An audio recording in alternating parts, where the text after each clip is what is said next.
Irfansyah, sosok muda peduli duafa dan daya. Selanjutnya kami mengundang sosok inspirasi selanjutnya Bapak Irfansyah selaku sosok muda peduli duafa dan daya.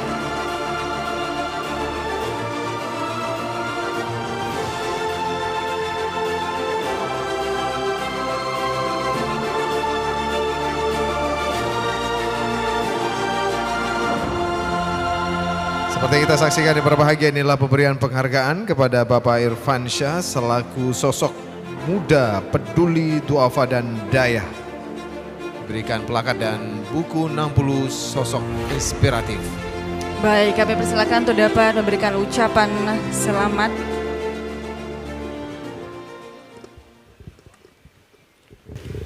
Bismillahirrahmanirrahim. Assalamualaikum warahmatullahi wabarakatuh. Terima kasih kepada Serambi Indonesia yang telah memberikan penghargaan kepada saya. Ini semua berkat daripada doa para duafa dan para pimpinan daya yang ada di Aceh, serta teristimewa kepada istri saya tercinta dan orang tua almarhumah dan almarhum kedua orang tua saya. Terima kasih.